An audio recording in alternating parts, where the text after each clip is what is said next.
kami yang tidak pernah meninggalkan kami. Kau telah buktikan cintamu, Kau telah buktikan kasih-Mu bagi kami.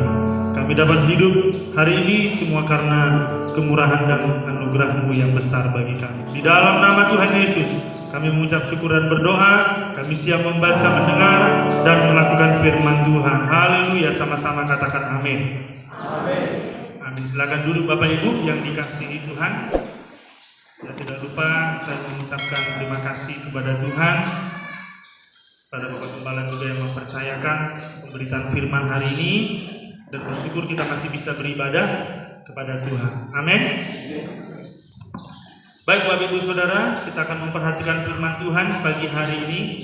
Ya, di minggu lalu ya, apa yang disampaikan oleh hamba Tuhan, saya masih terngiang terus bagaimana Tuhan memberikan kepada kita kekekalan. Tuhan memberikan kepada kita kekekalan di dalam hati. Ya, saya terus merenung tentang bagian ini ya, bahwa sebenarnya tujuan kita itu hidup. Ya, apa? Kita harus tahu bahwa tujuan kita hidup itu sebenarnya bukan dunia ini, tetapi kekekalan. Saya mau mengajak kita memperhatikan lebih lanjut terkait dengan kekekalan.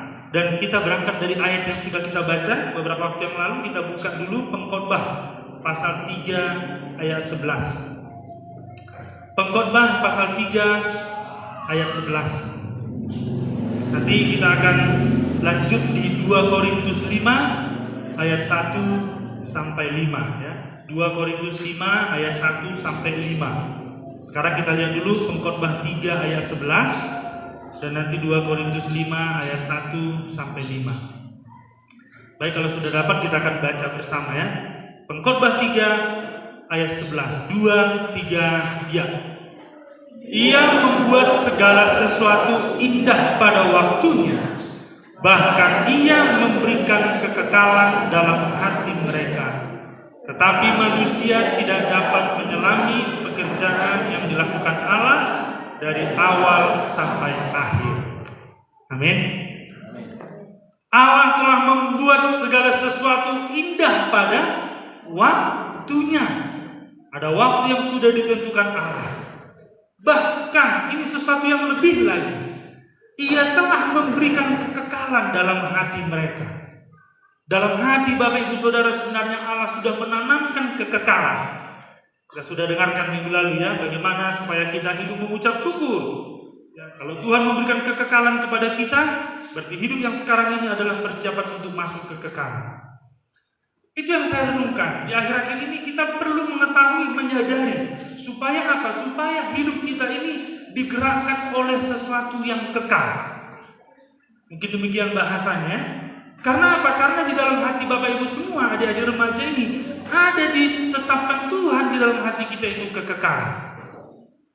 Saat yang terbaik ketika kita memikirkan kekekalan adalah ketika kita menghadapi peristiwa kematian. Beberapa dari jemaat kita sudah mendahului. Ya, ada Opung Peri Doli, ada Opung Helen Doli. Dan nanti kita semuanya akan menyusul. Nah, ketika kita menghadapi kematian, di sana sebenarnya Tuhan memberikan kepada kita kesempatan untuk kembali berpikir tentang kekekalan. Bahwa hidup di dunia ini adalah sesuatu yang sementara, yang singkat, dan bukan ini sebenarnya goalnya, tujuannya. Karena apa? Karena di balik hidup kita ini akan ada sebuah permulaan kekekalan. Amin saudara? Amin? Ketika kita merenungkan hidup ini sebagai manusia ciptaan Allah, sudah seharusnya kita juga bertanya, untuk apa kita diciptakan? Ya, tentu adik-adik remaja ini di SD, mungkin SMP, SMA, terus belajar tentang penciptaan dalam pelajaran di sekolah. Bagaimana Allah menciptakan? Untuk apa Allah menciptakan dunia ini? Untuk apa juga Allah menciptakan kita? Nah, kalau firman Tuhan bilang kita hidup di dunia ini lebih daripada sekedar kita hidup 70 atau sampai 80 atau kalau ada 100 tahun. Kita diciptakan berbeda dengan ciptaan yang lainnya. Disitulah poinnya yang harus kita mengerti. Mengapa Allah menciptakan kita manusia? Mengapa harus ada kekekalan di dalam hati manusia? kepada hewan, kepada benda-benda ciptaan yang lainnya, bahkan kepada seluruh jagat raya ini, Allah tidak menciptakan di dalam hati itu kekekalan. Allah tidak membuat yang lainnya itu memiliki keserupaan atau kesegambaran dengan Dia. Tetapi kepada kita Allah berbeda. Allah melakukan perbedaan kepada kita manusia ketika Dia menjadikan kita. Di dalam hati kita itu ada ditanamkan oleh Allah kekekalan. Kegagalan nenek moyang kita Adam dan Hawa memang telah merusak keinginan untuk hidup kekal ini, dan itu terus berlangsung sampai sekarang. Tetapi dengan datangnya Yesus Kristus kembali diingatkan bahwa kekekalan itu adalah benar, bahwa Dia yang kekal telah masuk ke dalam kehidupan manusia yang sementara ini. Kekekalan itu sendiri sudah terhisap di dalam bumi ini. Dan Dia menyatakan bahwa kekekalan itu memang benar-benar dapat kita wujud, dapat kita terima, akan terwujud pada saat ketika Dia nantinya juga akan mempersatukan semua orang pilihannya bersama dengan Dia selamanya. Amin. Dan itulah beberapa pujian kita juga mengingatkan. Ya, itu bukan lagu-lagu kematian, tetapi lagu-lagu bernada tentang kematian. Lagu-lagu yang bernada bernafaskan tentang kekekalan. Surgoi Sambulut Tadui. Salah satu lagu di balik awan, ya, ada sebuah pertemuan nanti untuk menuju kepada kekekalan. Kita juga sudah nyanyikan tadi. Oleh karena itu, saudaraku, mari kita merenungkan, mari kita terus bersikap supaya hidup kita ini nantinya tidak digerakkan oleh hal-hal yang sementara, oleh hal-hal yang sebentar, oleh hal-hal yang fana ini. Tetapi supaya hidup kita itu ada yang menggerakkan, ada yang memotorinya. Apa itu? Kekekalan di dalam hati kita. Supaya kita punya pikiran jangka panjang, supaya kita punya perencanaan yang panjang. Itulah tujuan Allah menjadikan saya dan saudara serupa dan segambar dengan Allah. Bukankah itu firman Tuhan yang bilang, baiklah kita menjadikan manusia menurut gambar dan rupa kita. Allah berbicara kepada dirinya. Allah berbicara di dalam dirinya kepada Trinitas, kepada pribadi sebagai Bapa, Anak, dan Roh Kudus. Baiklah kita menjadikan manusia ini serupa dan segambar dengan kita. Karena itu kita harus memahaminya bahwa kehidupan kita ini berbeda. Itulah yang dikatakan Ia telah menjadikan segala sesuatu indah pada waktunya. Terlebih lagi ketika kita bisa menyelami pekerjaan Allah, meskipun terbatas pikiran kita, meskipun ayat ini sudah bilang manusia nggak dapat menyelami pekerjaan yang dilakukan Allah dari awal sampai akhir. Ya, tetapi ketika kita melihat Alkitab, bagaimana Allah telah menyatakan dirinya, ternyata Alkitab kita juga telah memberikan sedikit gambaran tentang kekekalan tersebut. Puji Tuhan, saudara. Saya mau bertanya, apa yang menggerakkan hidup kita sekarang?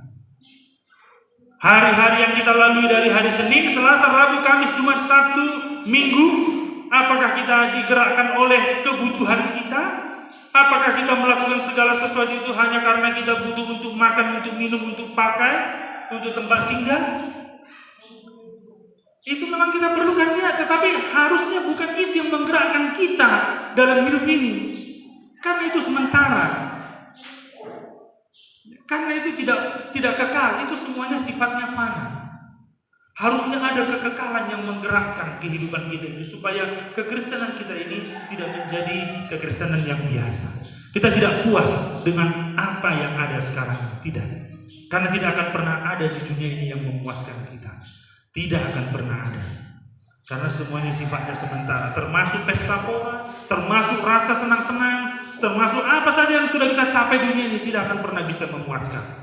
Ya, yang memuaskan hati kita itu ketika kita menyadari bahwa kita dipersiapkan kepada suasana, kepada keberadaan yang namanya tadi kekekalan. Dan saya mengatakan Alkitab kita menyatakan hanya ada 2 kekekalan.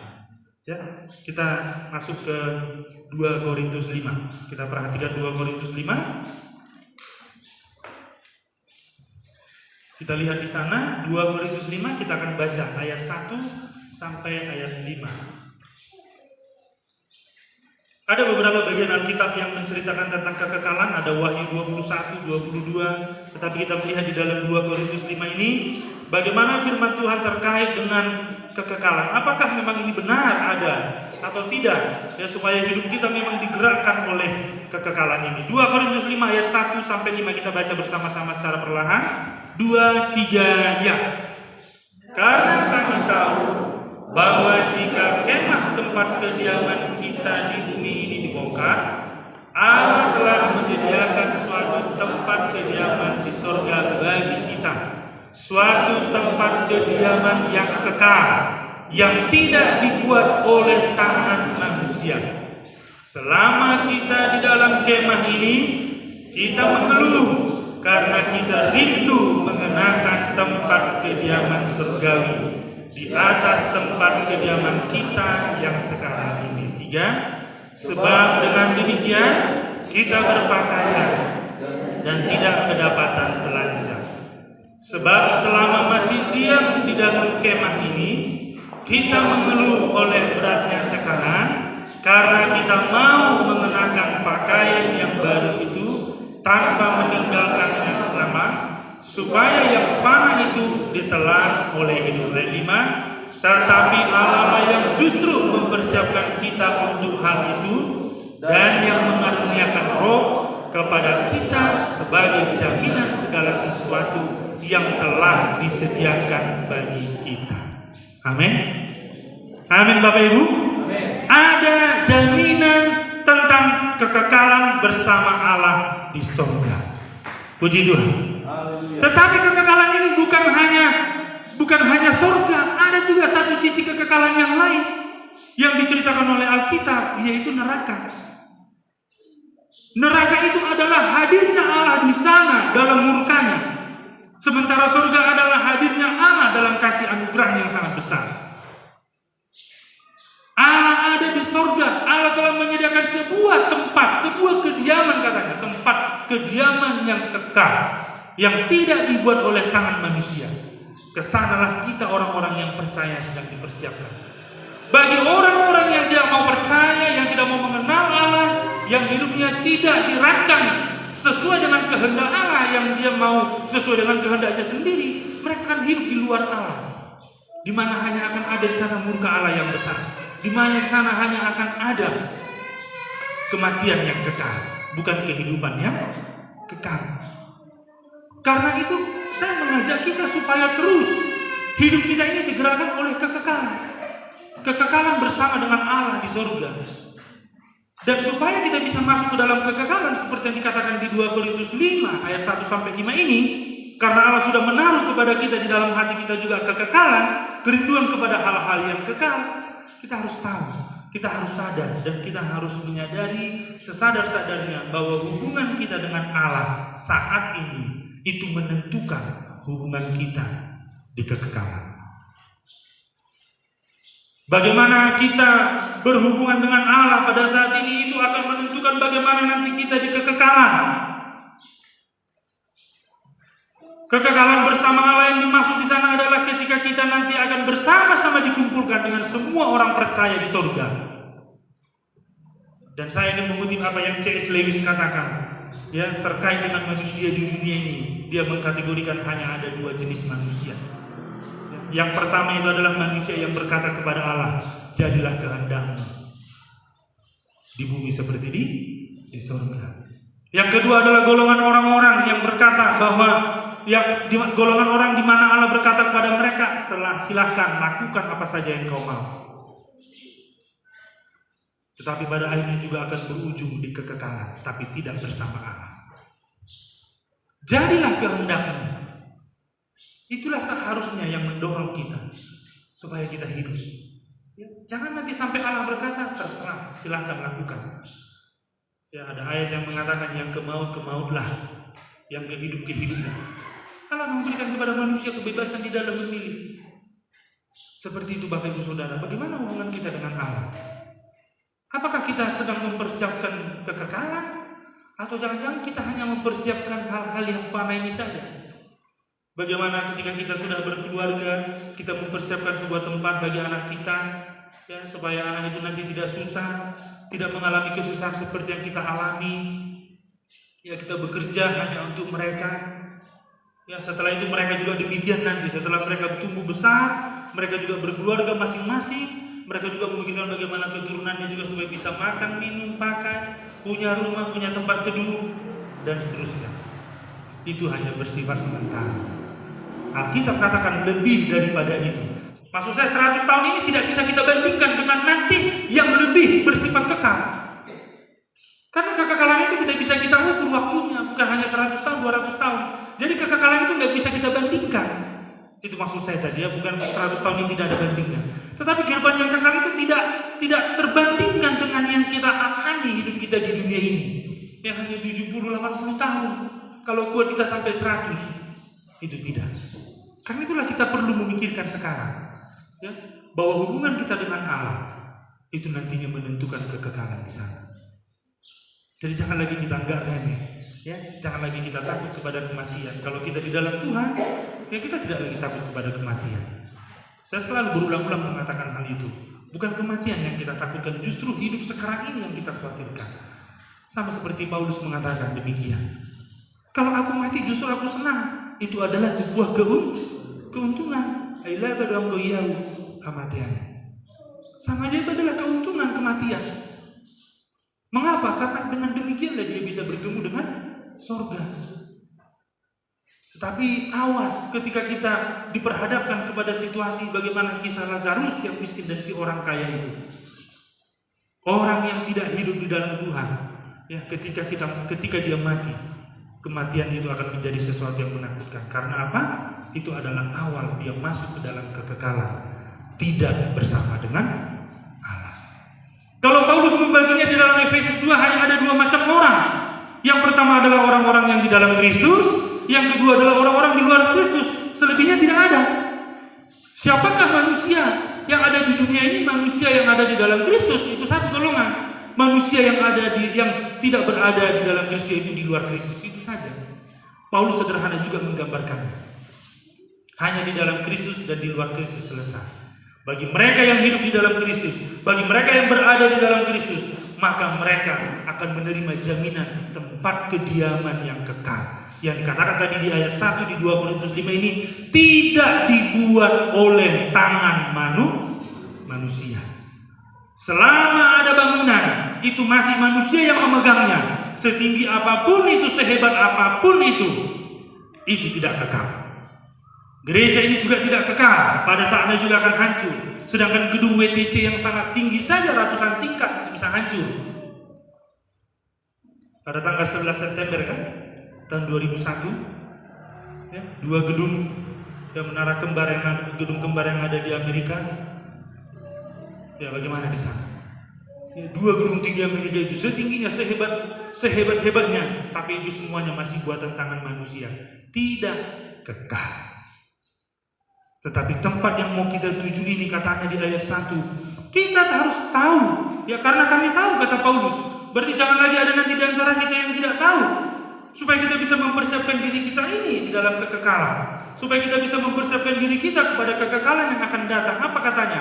Jika kemah tempat kediaman kita ini dibongkar, ini bicara tentang tubuh yang kita miliki ini. Kalau ini nanti dibongkar, apa katanya? Bagi orang-orang yang di dalam Kristus, Paulus ingatkan kepada jemaat di Korintus, Allah telah menyediakan suatu tempat kediaman di sorga bagi kita.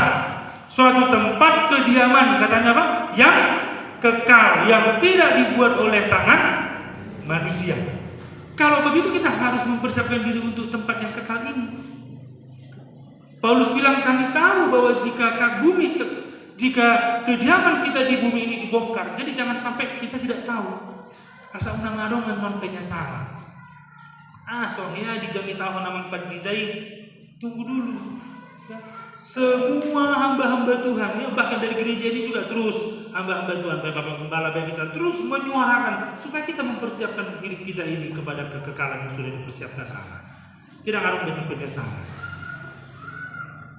Anggo hubo terus ngono si tahunon dung mati kata si orang kaya itu. Ya, tentu aku pasti akan banyak berbuat kebenaran selama hidup. Bapak Abraham bilang sudah terlambat. Atau kalau semeni gudang naido pe aka anggiku. Suruhlah dulu Lazarus itu bangkit kembali. Aduh, pakai merintah lagi sesudah berada dia di Hades, di tempat penyiksaan yang kekal. Mana bisa lagi si Lazarus bangkit? Iya, tapi nanti mereka nanti jadi sama-sama dengan aku, biarlah aku yang berkorban. Udah terlambat berkorban. Mengorbankan dirinya, biarlah cuma aku yang berada di neraka ini, sudah terlambat. Gak ada lagi hubungan kita yang sudah mati dengan yang hidup. Selesai. Nang ada umbe. Ya. Bayi opung Peri, bayi opung Helen, Doni, gak ada lagi itu lagi mutar-mutar di Dagalung ini, mamerek aka pinoparna, dah ada umbe. Di situ tos Hosani Jolma, selesai semua. Ketika sudah menghembuskan nafas terakhir, sudah malaikat sudah menuntun dia. Ya, yang di dalam Tuhan menuntun dia untuk masuk ke Firdaus, yang di luar Tuhan untuk dibawa ke tempat kekekalan penyiksaan selama-lamanya. Jadi sekarang kita harus mempersiapkan ya, bahwa kemah tempat kita ini suatu saat akan dibongkar. Ya memang kita perlu sehat memang ya, kita perlu memang tempat yang baik, yang bagus. Tetapi kita harus tahu bahwa bukan ini tujuan kita. Sesehat-sehatnya kita pun pasti juga akan mati. Seperti itu. Ya bukan berarti marilah kita tidak sehat, bukan itu maksudnya. Tapi kita harus tahu bahwa kemah ini sementara. Ya namanya juga kemah, tempat bertenda, tempat berdiam sementara. Ya, di dalam diri kita ini ada roh namanya. Itulah yang kekal. Itulah yang dibawa oleh malaikat tersebut. Jadi mulai sejak remaja adik-adik ingat bahwa kehidupan kita, hubungan kalian juga ya harus digerakkan oleh kekekalan. Supaya nanti hati-hati dalam menjalani hidup ini. Ya, hidup yang sementara ini sangat singkat. Yakobus bilang seperti uap. Ya kita menjalaninya kok faktanya nggak seperti uap ya, memang nggak seperti uap faktanya kita jalani memang hari demi hari. Tetapi kalau dibandingkan dengan kekekalan, benar apa yang bilang Yakobus. Kebayangkan saja hanya 100 tahun, kalau kita hidup seperti itu dibanding dengan kekekalan, ya wajar dong hanya seperti uap, tidak ada apa-apanya. Sebentar saja kelihatan, lalu hilang. Seperti itu Bapak Ibu Saudara. Supaya apa? Supaya kita membina hubungan kita dengan Allah benar. Dan saatnya lah sekarang. Kalau udah mati Bapak Ibu, nggak ada lagi kesempatan, udah selesai. Jangan dong bertobatan. Nggak dikasih Tuhan lagi kita untuk bertobat. Jangan-jangan sebelum mati pun nggak sempat lagi kita pengakuan dosa. Nggak sempat lagi kita baca satu ayat. Nggak sempat lagi kita bilang Tuhan mana mati aku. Nggak sempat lagi. Ya, siapa yang mati di jalan tol itu? Vanessa Angel. Sempat hira-hira malam bertangian. Orang hanya hitungan detik. Ya, supirnya nggak tahu ya, pas sengaja supirnya ditabrakannya ke kiri. Pajero baru pula lagi itu ya. Buatan manusia, pabrik kan? Mana bisa melindungi, nggak bisa menjaga. Ya memang ada balon udaranya, tapi larinya 150 mungkin ke atas di jalan tol.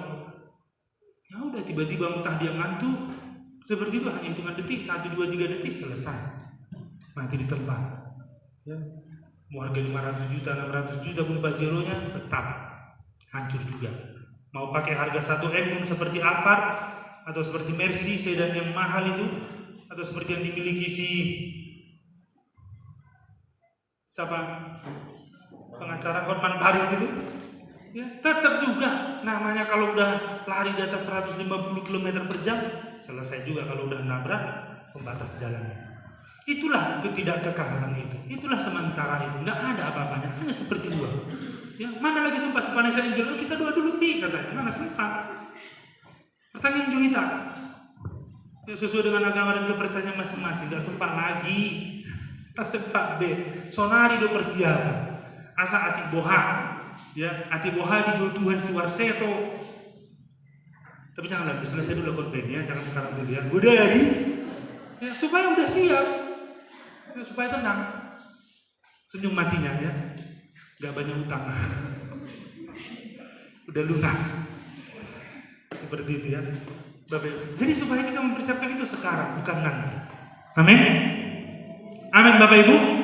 Jangan nombe, sonari udah terpersiapkan diri kita. Ya, jadi bukan berarti kita mau maksa-maksa ayolah setia kepada Tuhan, enggak, itu bukan paksaan, kerelaan hatinya.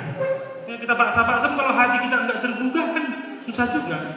Tetapi memang kita harus sampaikan dari mimbar ini, kita harus sampaikan kan semua pujian yang kita nyanyikan itu tadi mengingatkan kita ya, supaya hidup kita ini digerakkan oleh sesuatu yang kekal. saya renungkan. 1 minggu ini saya memang tertarik dengan ayat itu ya. Ya, di dalam hati ada kekekalan. Kalau begitu marilah kita memikirkan kekekalan itu. Paulus ingatkan di Korintus ini supaya kita ya merindukan kekekalan itu, mempersiapkan. Ya, bagaimana persiapan kita? Ya, selain kita menyadari bahwa ini adalah semuanya sementara, termasuk tubuh yang kita pakai ini, ya termasuk fasilitas yang kita gunakan, ya ketampangan, kecantikan, kemewahan, jabatan, semuanya itu sementara. Kalau nanti sudah dibongkar katanya selesai, tidak ada lagi. Ya, tetapi bagi kita yang di dalam Tuhan ada suatu tempat yang sudah disediakan. Amin. Tolong dibaca Pak ayat 2, 3 sampai 4.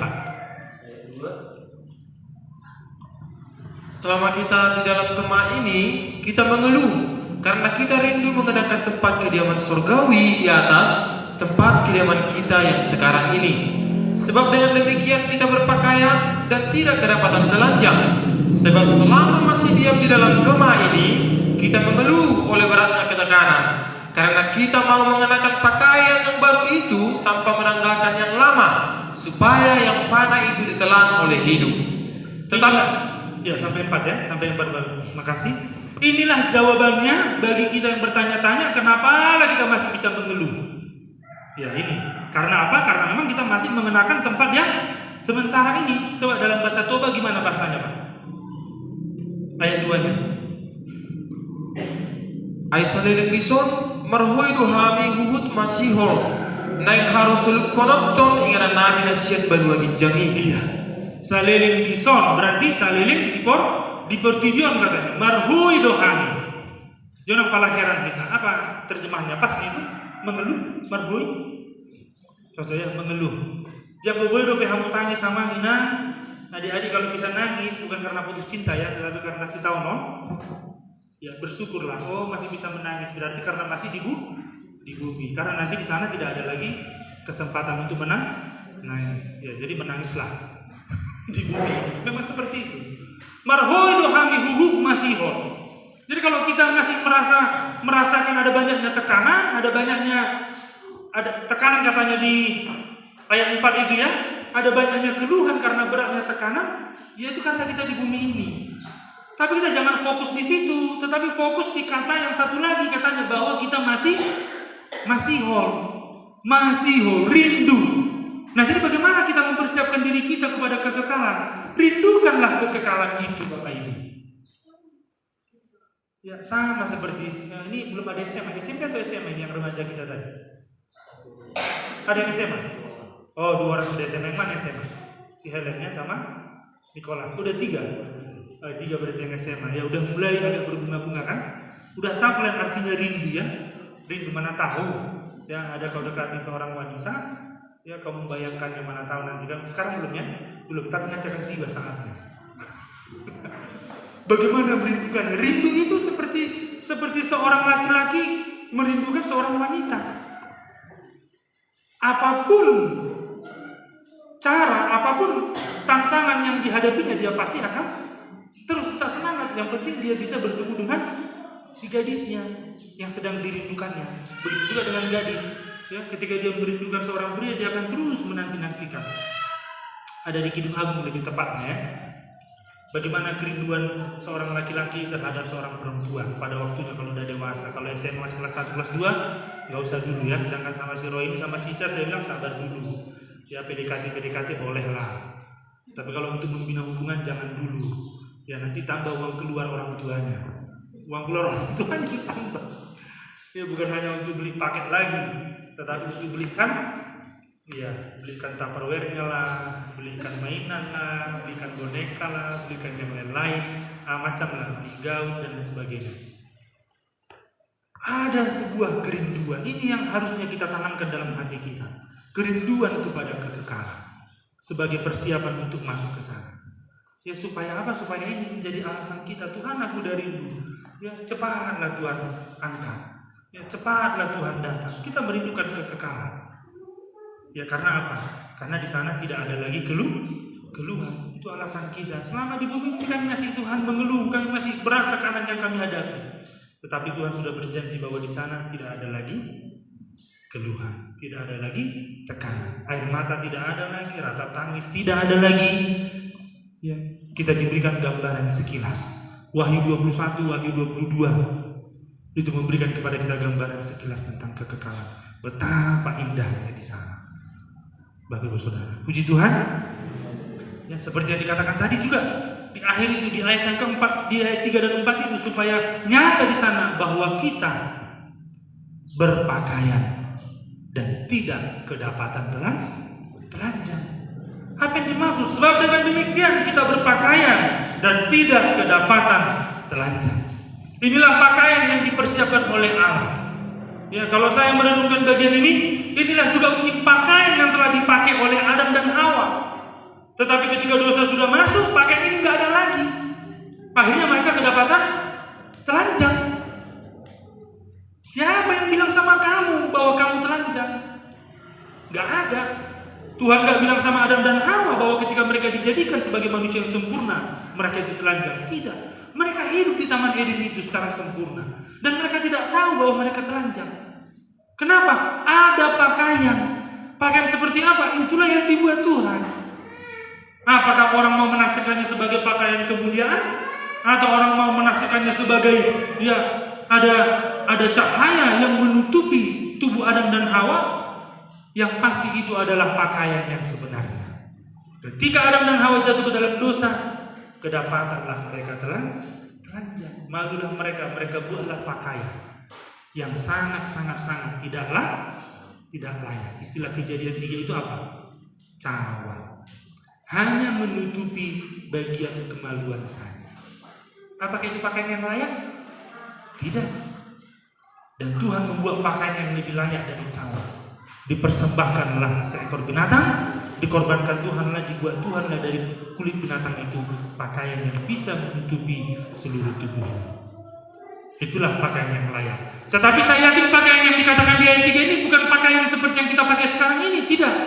Sebab pakaian yang kita pakai sekarang ini pun, sebagus apapun kainnya, semahal apapun harganya, ini nggak layak masuk surga. Ada pakaian yang sudah Tuhan siapkan sendiri. Amin, saudara. Pakaian di sana itu pakaian kemuliaan itu tadi. Apakah si Paulus ketika dia sudah mati dia bawa pakaian yang sudah lusuh itu yang di penjara itu dia? Tidak. Beserta dengan pitoloknya yang dipakai untuk menuliskan, nggak dibawa. Semuanya tinggal. Yang dipakai di sana adalah pakaian kemuliaan. Di sanalah Yohanes tersungkur dalam Wahyu itu ketika dia melihat suasana surga di pasal 4. Di pasal 5 ada penyembahan di sana oleh ke-24 makhluk. Ya, bagaimana mereka sujud tersungkur untuk menyembah Allah yang adalah Roh. Di sana Yohanes melihat pakaian kemuliaan. Oh, puji Tuhan. Saudaraku, saya ingin mengajak kita supaya kita terus merindukan kekekalan. Inilah persiapan kita. Amin. Jangan sampai di hati kita cuek terhadap kekekalan ini. Jangan. Justru ini yang harus menjadi prioritas kita. Ini yang saya katakan di awal tadi, yang harus menggerakkan seluruh kehidupan kita ini. Selama waktu masih diberikan Tuhan, kita hidup di dunia ini. Nah, tetapi amang songon naporak do, emang kudohani mampu karena ada ayat 5. Apa katanya ayat 5? Tolong dibaca, Pak. Tetapi Allah lah yang justru mempersiapkan kita untuk hal itu, dan yang mengaruniakan Roh kepada kita sebagai jaminan segala sesuatu yang telah disediakan bagi kita. Amin. Kalau kita merasa bagaimana ini aman, kayaknya nggak bisa, agak sulit kami menyatukan visi suami istri dengan anak-anak. Ya, saya inginnya yang baik, tetapi yang satu belum tentu. Saya ingin semuanya supaya kita semuanya ke timur. Ya, tetapi yang satu lagi ingin ke barat. Anak-anak malah memilih ke utara, ke selatan. Ya, berapa anaknya? 6 anaknya yang mungkin memilih lagi ke barat laut, ke timur laut, ke tenggara, dan seterusnya. Semua 8 arah mata angin tersebut. Bagaimana ini? Ayat 5 bilang, Allah lah yang justru mempersiapkan saya dan saudara untuk hal itu. Hal itu apa maksudnya? Hal itu adalah kekekalan tadi. Allah yang mempersiapkan kita, bukan kita. Tinggal kita menerima, tinggal kita bersedia. Mau enggak dipersiapkan Allah? mempersiapkan kita untuk hal itu, bagaimana cara dia mempersiapkan? Dia sudah siapkan tempat yang kekal bagi kita, dan selama menantikan kekekalan itu, Allah juga sudah memberikan kepada kita, apa katanya? Roh. Allah telah mengaruniakan Roh Kudus kepada kita sebagai jaminan segala sesuatu yang telah disediakan bagi kita. Amin, saudara. Kalau kita merasa esok naborak do namanya Tuhan nih, jalo hamu tuntut di apa bahasa Batak? Kita taatilah apa kata hati, apa kata Roh Kudus kepada kita. Saya yakin dia berbicara di dalam hati kita. Bahkan pikiran kita ini pun dipakai untuk terus memperingatkan kita. Jangan nanti Roh Kudus ada di dalam kita, tetapi dia tidak bekerja, dia tidak menuntun di dalam hidup kita ini. Ya, setelah kita menerima dia, kita harus mentaati dia. Kita mendengarkan suara Roh, kita mendengarkan bagaimana Roh berbicara kepada kita. Lewat firman Tuhan terutama, dia berbicara kepada kita, dia membukakan hati kita, dia menggugah hati kita ini supaya kita terganggu, supaya kita tidak merasa puas dengan yang sekarang ini, supaya di dalam hati kita itu ada terus keinginan yang berkelanjutan untuk mengikut Tuhan. Kalau kita merasa tidak mungkin, sepertinya sangat sulit, jangan batasi cara Roh bekerja. Barang siapa yang membuka hati, barang siapa yang memberi dirinya dipimpin oleh Roh, mereka adalah anak-anak Allah. Karena mereka dipimpin oleh Roh Allah, supaya tahu kita apa yang menjadi kehendak Allah. Ada ngikut sesongoni ya, jadi mau kayak mana lagi? Anggo ngasongoni ya lusta, dan ngikut sesongoni ya sudahlah. Nah, beda honotan, ada binoto be, ya. Hanya sampai di sinilah mungkin amang gembala, hamba-hamba Tuhan. Lapat dita sehebat Peter Wongran pe, ya. Lapat dita sehebat Renhan Bongke pe, nabui pamaluk pon akan amar sahid nasong dia pe, nan layani di Afrika, yang nggak bisa, tetap juga tidak akan mampu. Ya, tetapi kalau kita membuka hati kita, sesederhana apapun penyampaian firman Tuhan, apakah itu kita dengarkan secara langsung atau kita membacanya di dalam Alkitab, apakah kita mendengarkan radio ketika ada firman Tuhan bergema, saya yakin Roh Kudus akan menuntun kita, menuntun saudara, ya, kepada sebuah kehidupan taat kepada kehendaknya.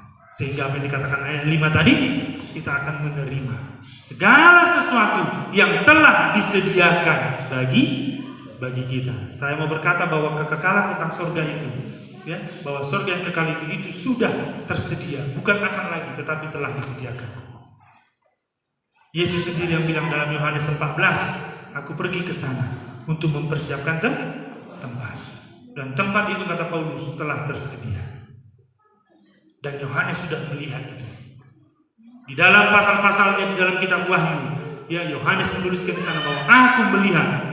Dia mendapatkan sebuah penglihatan tentang surga, betapa kudusnya di sana, betapa mulianya penampakan yang ada di sana, betapa sucinya surga tersebut. Yohanes diberi kesempatan untuk masuk ke dalam hadirat Allah di sana dalam sebuah penglihatan. Nah, saudaraku, terakhir bagaimana kita mempersiapkan diri kita? Saya mengajak kita supaya kita yang terus berpikir untuk jangka panjang. Jangan kita pikirkan jangka pendek. Ayo kita berpikir jangka panjang. Yang merusak orang-orang sekarang ini adalah karena apa? Karena selalu pikirannya itu adalah tentang hal-hal yang pendek, tentang hal-hal yang sementara. Kalau kita tidak lagi, kita harus berpikir tentang jangka panjang. Ya, di dalam sebuah negara memang ada rencana pemerintah, pengembangan untuk jangka pendek, ada pengembangan untuk jangka panjang. Ketika kita berbicara tentang kekekalan, kita tidak bisa lagi pakai jangka pendek, ya harus pasti jangka panjang, yaitu tentang kekekalan. Ya, supaya apa? Supaya hidup kita ini mempertimbangkan hal-hal yang kekal. Sehingga kematian tidak lagi menjadi sesuatu yang menakutkan. Karena itu adalah sebuah proses untuk pindah ke dalam kekekalan. Kalau kita mempertimbangkan hal-hal tentang kekekalan, ini berarti kita sudah berpikir tentang jangka panjang. Saya meyakini, sebagaimana Paulus juga meyakini, bahwa ketika kita sudah memikirkan tentang surga, ketika kekekalan yang menggerakkan hidup kita, maka hidup kita ini pasti berubah. Saya yakin pasti. Karena apa? Karena capaian kita tidak lagi kita prioritaskan kepada hal-hal yang lahiriah, tetapi kepada hal-hal yang kekal. Kalaulah saya dipercayakan mengajar di YKN Tarutung ini nanti sampai 65 tahun, tapi bukan sampai itu jangkauan saya. Itu hanya sampai pensiun namanya. Sementara Ya kalau hidup, kalau Tuhan datang belum sampai 65 tahun, umur 65 tahun nanti mengabdi di akan taruh itu, ya terserah Tuhan lah kan. Tetapi setiap semua yang kita lakukan ini ada jangka panjang, ada apa namanya pertimbangan tentang hal-hal yang kekal. Saya selalu sampaikan itu kepada mahasiswa supaya capaiannya tidak hanya kepada akademik. Ya, bagaimana supaya mendapatkan IP 3,0 ke atas? Ya, 3,1 ke atas itu benar. Tetapi harus kita pikirkan juga bagaimana supaya hidup kita ini juga kita persiapkan kepada kekekalan. Betul itu lah. Pernah Bapak sampaikan sama kalian di tahun 2019 lalu. Saya selalu ingatkan itu supaya kita berpikir kepada hal-hal yang kekal, jangan hal-hal yang sementara. Karena ini tidak akan lama. Ini sebentar. Amin Bapak Ibu. Kita pertimbangkan. Ya, kita bekerja untuk makan, minum, pakai, ada tempat tinggal, oke. Tapi jangan sampai hanya sebatas itu. Kita juga harus pikirkan tempat tinggal kita yang dikatakan Paulus di sini. Tempat kediaman yang kekal. Itulah nantinya ya akhir atau sasaran akhir kita ketika kita hidup di dalam Tuhan ini. Hidup kita pasti berubah karena pertimbangan-pertimbangan ini.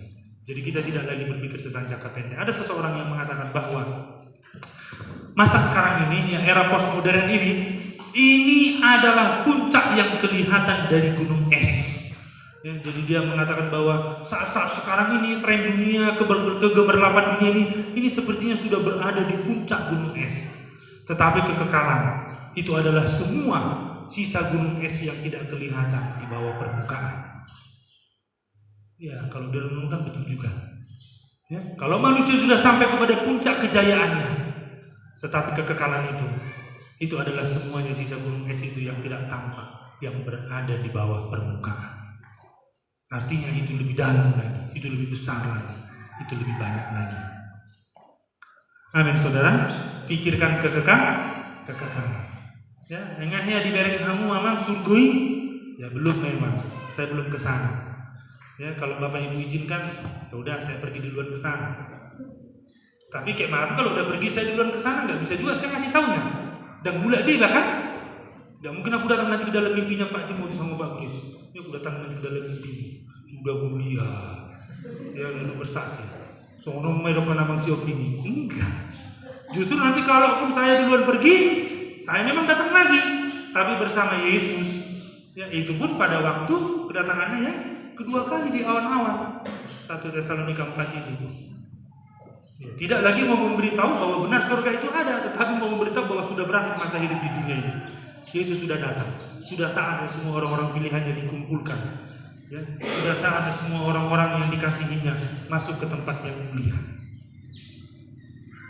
Tetapi Alkitab memberikan kepada kita beberapa gambaran. Memang tidak banyak, tetapi itu sudah sangat cukup.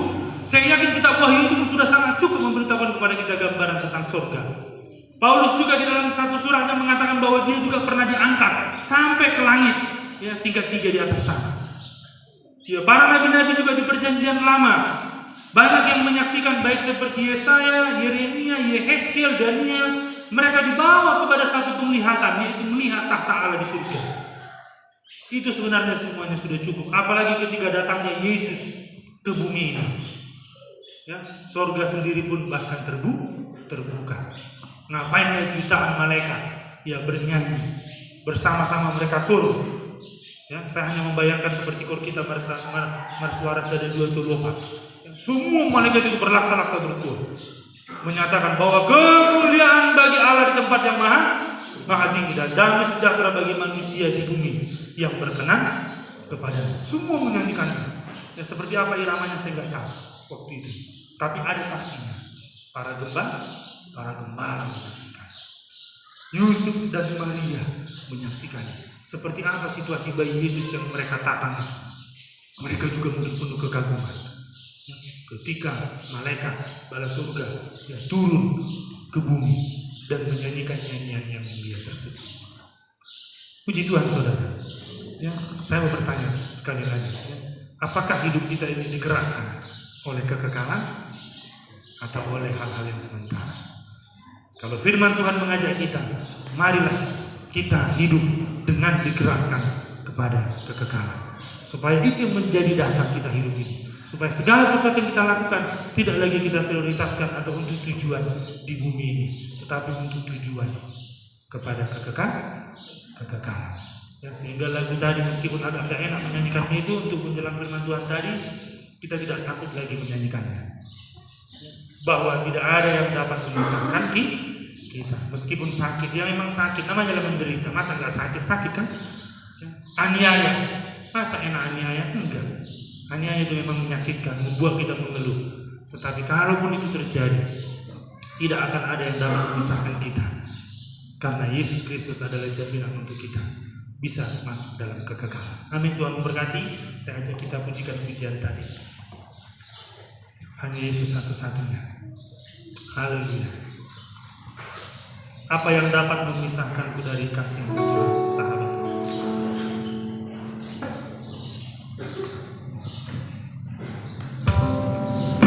Amin. Saya undang kita semua bangkit berdiri. Kita puji Tuhan. Kita merindukan kekekalan bersama-sama.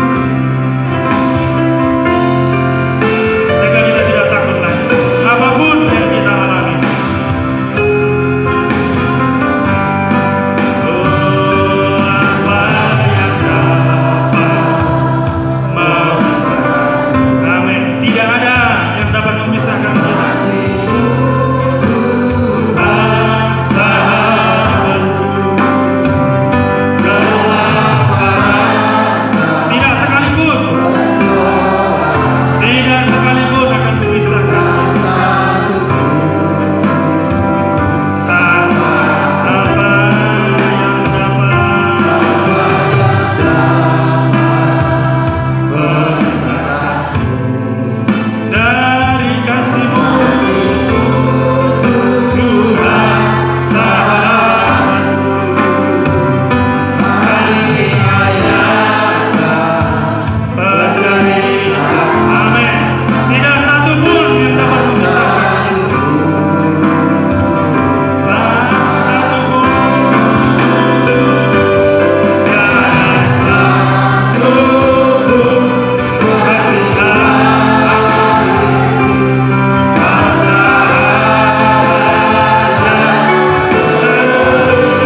Tidak satupun yang dapat masuk.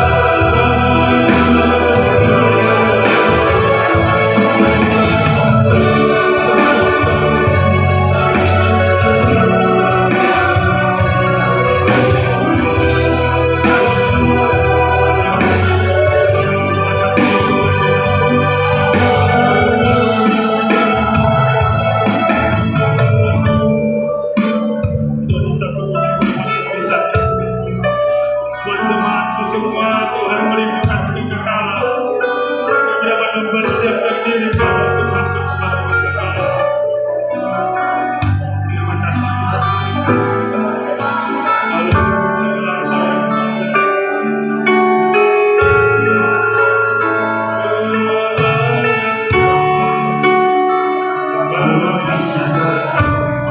Tidak ada yang dapat memisahkan kasih.